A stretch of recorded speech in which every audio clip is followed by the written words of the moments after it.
Bonjour Thierry, Bonjour Daniel. qu'est-ce que c'est une addiction?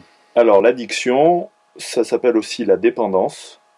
C'est techniquement, c'est la perte de liberté de s'abstenir de quelque chose. C'est-à-dire qu'on ne peut pas s'empêcher de faire quelque chose, de consommer quelque chose.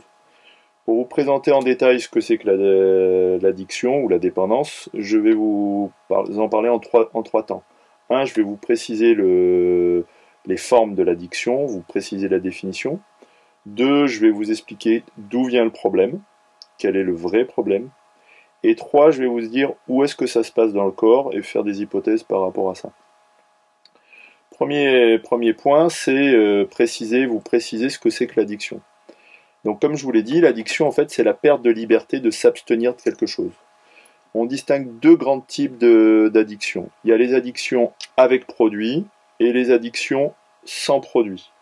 C'est-à-dire qu'avec le produit, ça peut être on se fait du bien ou on s'oublie avec de l'alcool, avec du cannabis, avec de la drogue dure.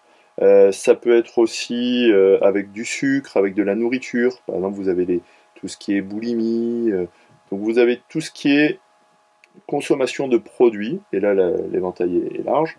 Mais en fait, quelle que soit la substance chimique que vous utilisiez, ça peut même être une addiction aux médicaments, hein, vous voyez, que ce soit licite, illicite, que ce soit autorisé ou pas autorisé, en fait, c'est le même problème. Vous prenez une substance qui va vous mettre dans un état d'euphorie ou qui vous fait du bien. On peut se shooter au sucre, hein, par exemple. En tout cas, ça va vous donner une sensation qui fait du bien, une sensation de plaisir, qui va calmer la peur, qui va calmer la souffrance. Et puis, il peut y avoir une addiction sans consommation. C'est-à-dire qu'en fait, on va être accro à quelque chose qui va faire du bien, qui va apporter une excitation, qui va faire qu'on oublie de sentir, on ne sent plus. Alors là, il va y avoir les jeux vidéo, il va y avoir le casino, les gens qui jouent aux jeux, il va y avoir la télévision, il va y avoir le travail, etc. Donc là, vous avez une addiction qui est sans produit.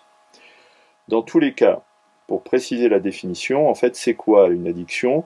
C'est une recherche d'une satisfaction, d'un plaisir qui va vous permettre d'oublier le stress, d'oublier la peur et de vous sentir bien, en fait. C'est la recherche de quelque chose qui va faire du bien et qui va permettre de passer à autre chose, en fait. D'où ça vient? Deuxième point. L'addiction, en fait, elle vient d'un manque. Dans le vocabulaire des personnes qui sont addictes, comme on dit, il y a le manque, en fait. Si la personne abuse d'un produit, en fait, c'est qu'elle est en manque. Elle est en manque, et donc l'addiction, elle vient d'un manque, elle vient d'une carence. C'est-à-dire qu'en fait, la personne, elle a un stress qui est lié à un manque, une absence, il lui manque quelque chose. Soit la personne a été carencée, alors généralement elle a été carencée par des choses qui sont vitales pour elle en fait, hein. Donc elle a été carencée soit en nourriture physique, soit en nourriture psychologique, c'est-à-dire en nourriture affective, soit elle a pu être aussi carencée en oxygène, c'est-à-dire qu'en fait elle a manqué d'air, donc elle a peur de manquer. Et donc en fait la personne a un stress et elle a peur de manquer. Ce qu'il faut savoir, et c'est mon troisième point, c'est que dans tous les cas, ce qui est impacté, c'est l'axe qui est là. C'est-à-dire qu'en fait, c'est le circuit du plaisir. C'est-à-dire que c'est le ventre. Et c'est cet axe-là où vous avez l'air, la nourriture, et où vous avez aussi les organes génitaux. C'est-à-dire qu'en fait, le circuit du plaisir a été modifié. Le circuit du plaisir a été stressé. Et la personne, en fait, pour fuir ce stress-là, elle a besoin, en fait, d'apporter une stimulation positive en fait. C'est-à-dire elle va se shooter à quelque chose qui va lui faire une sensation agréable. L'hypothèse moi que je fais, mais ça c'est pas encore prouvé scientifiquement, il y a des pistes hein, qui sont en cours, notamment à l'INSERM de Rouen, c'est qu'en fait c'est dans le ventre, c'est que le circuit du plaisir a été impacté au niveau du ventre et que le stress est allé dans le ventre.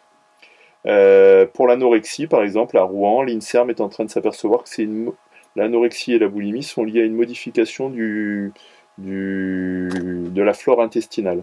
Donc ça confirmerait cette piste-là, qui est au niveau du circuit du plaisir et de l'alimentation en fait. Alors, si vous regardez d'où vient le trauma par rapport à ça, parce qu'en fait ça vient au départ d'un stress et d'un trauma, on sait à peu près d'où ça vient.